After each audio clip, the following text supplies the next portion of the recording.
गांव में बंटवा दो। अरे बंटवा क्यों दो, पीछे बैठो, गांव में बांट कर आते हैं। सब खुश थे।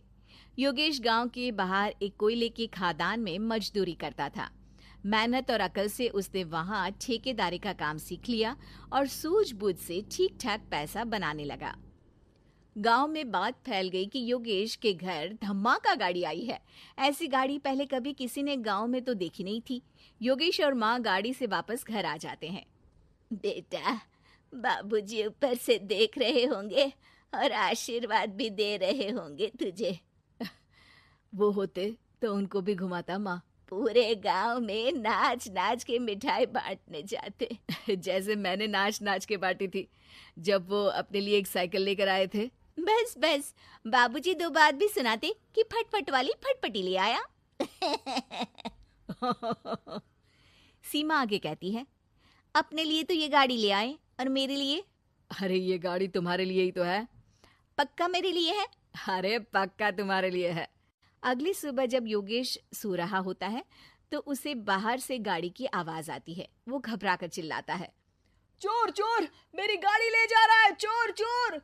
माँ भी जागती है और योगेश के साथ दरवाजे की तरफ भागती है। जैसे ही दोनों बाहर निकलते हैं तो देखते हैं कि सीमा गाड़ी चला रही है। अरे बहू, नाक कटवाओगी क्या? ये क्या कर रही हो? अरे गिर जाओगी, ये क्या कर रही हो तुम? सीमा गाड़ी को रोक कर कहती है, सारे गांव में घुमा लाई, कहीं नहीं गिरी। क्या? सारे गांव में घुमा लाई? अरे लोग क्या कहेंगे बहू, सोचा क्या एक बार? यही कहेंगे कि कितनी अच्छी गाड़ी है। अरे तुम्हारे बारे में। हाँ, कहेंगे ना कि देखो कितनी अच्छी गाड़ी पर बैठी है। बहू गाड़ी रखकर योगेश और सासू माँ के पास जाती है। तुमने कब गाड़ी चलाना सीखा? हमारे बाबूजी के पास पुरानी स्कूटर थी, सीख ली। फिर स्कूल में एक मास्टर जी भी ऐसी ही गाड़ी लेकर आते थे, उन्होंने सिखा दी। हाँ हाँ, स्कूल के मास्टर आजकल यही सब तो सिखा रहे हैं। पढ़ाई का कुछ सिखाते तो कुछ भला होता। अरे बहू, अब गाड़ी मत चलाना। हमारे परिवार में कभी किसी औरत ने पीछे से आगे की सीट पे आने की हिम्मत नहीं की है। तुम भी मत करना, समझी? जी समझ गई माँ जी। सीमा सास की बात सुनकर चुपचाप रसोई में जाकर उदास होकर खाना पकाने लगी है। सास सुबह सुबह मंदिर से पूजा करके लौट रही होती है। तभी उसे दो औरतें रोक लेती हैं और कहती हैं, अरे बहू को थोड़े अच्छे लक्षण भी सिखा दो। गाड़ी चलाने निकली थी, गांव की मर्यादा का कोई ख्याल नहीं है। वही तो। अरे पैसे आने लगे हैं तो क्या मतलब कि किसी रीति रिवाज को नहीं मानोगे? अरे समाज में रहना है तो समाज के ढंग से ही रहना पड़ता है। अरे लाज भी नहीं आई बहू को?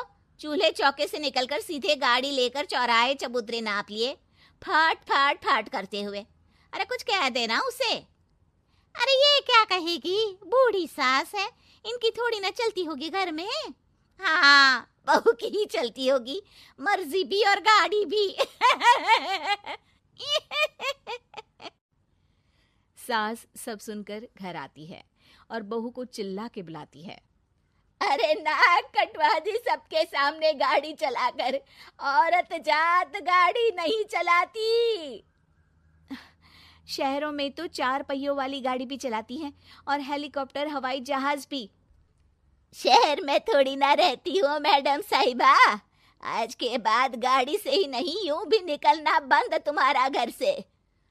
माँ सही कह रही है, कहीं भी जाना हो तो मुझे बता देना, मैं लेकर चलूंगा। आज माँ को तुम्हारे कारण कितनी बातें सुननी पड़ी। इतना कहते हुए योगेश वहां से चला जाता है।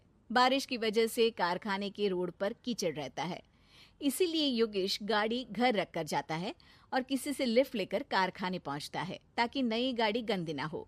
लेकिन शाम को इतनी तेज बारिश होती है कि उसे वापस आने का कोई साधन ही नहीं मिलता। बारिश बढ़ती जाती है, रात के 11 बज जाते हैं। रास्ते में एक नदी का ब्रिज है, अगर उस पर पानी आ गया तो योगेश कारखाने में ही फंस जाएगा। पूरी रात भूखे प्यासे बितानी पड़ेगी। घना अंधेरा, बिजली की कड़कड़ाहट और तेज बारिश। राजेश डर भी रहा था, ठंड से कांप भी रहा था। तभी उसे रोड से आती हुई एक रोशनी दिखती है। वो देखता है कि उसके सामने एक बाइक आकर खड़ी हुई है। वो ऊपर वाले को धन्यवाद देकर उस बाइक वाले आदमी की तरफ बढ़ता है। पर पास जाकर देखता है तो भौचक्का रह जाता है। सीमा, तुम यहाँ इतनी बारिश में गाड़ी पर? पहले बैठो तो, नदी ब्रिज पे आ जाएगी तो जाना मुश्किल हो जाएगा। योगेश गाड़ी के पीछे बैठता है। सीमा गाड़ी चला रही है। मैंने तो तुमको पहचाना ही नहीं। गाड़ी की आवाज तो पहचानी होगी ना। अरे पर मुझे नहीं पता था कि तुम आओगी। अच्छा किया कि तुम आ गई। माँ नहीं आने दे रही थी, पर हमेशा पति पत्नी की रक्षा थोड़ी ना करेगा, पत्नी को भी तो करनी चाहिए। योगेश को सुबह अपने किए पर पछतावा होता है। उसकी आंख में आंसू आ गए जो बारिश की बूंदों में बह गए थे।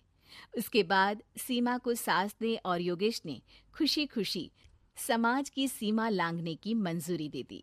अब वो जहां भी जाती फट फट फट गाड़ी पे ही जाती।